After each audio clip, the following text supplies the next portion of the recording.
நீங்கள் பார்த்து கொண்டிருப்பது நியூஸ் 21 செய்திகள். தமிழ்நாடு செய்திகளை உடனுக்குடன் தெரிந்து கொள்ள நியூஸ் 21 செய்திகளை பாருங்கள். செஞ்சியில் இந்து முன்னணி அமைப்பின் சார்பில் விநாயகர் சதுர்த்தி ஊர்வலம். வழிபாடு நடத்தப்பட்ட பிரம்மாண்ட விநாயகர் சிலைகளை பலத்த போலீஸ் பாதுகாப்புடன் கடலில் கரைப்பதற்காக சிறுவர்கள் முதல் இளைஞர்கள் வரை குத்தாட்ட நடனமாடி ஊர்வலமாக கொண்டு சென்றனர். விழுப்புரம் மாவட்டம் செஞ்சி மற்றும் அதனை சுற்றியுள்ள கிராம பகுதிகளில் 100க்கும் மேற்பட்ட சிலைகளை வைத்து பிரம்மாண்ட விநாயகர் சிலைகளை வைத்து வழிபாடுகள் நடைபெற்றது. இதனை அடுத்து விநாயகர் சதுர்த்தி விழா முடிவடைந்து 5 நாட்களுக்கு பிறகு விநாயகர் சிலைகளை நீர்நிலைகளில் கரைக்க எடுத்து செல்லும் நிகழ்ச்சி நடைபெற்றது.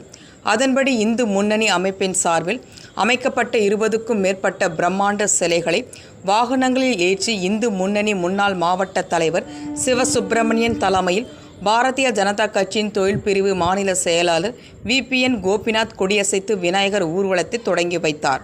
விநாயகர் ஊர்வலம் செஞ்சி பேரூராட்சிக்குட்பட்ட பகுதிகளான விழுப்புரம் சாலை, திருவண்ணாமலை சாலை, தேசூர்பேட்டை ரோடு, காந்தி பஜார் வழியாக பேண்ட் வாத்தியங்கள், சிவ வாத்தியங்கள், தாரை தப்பட்டகள் முழங்க சிறுவர்கள் முதல் இளைஞர்கள் வரை விதவிதமான குத்தாட்டம் நடனங்களை ஆடி பலத்த போலீஸ் பாதுகாப்புடன் ஊர்வலம் நடைபெற்றது.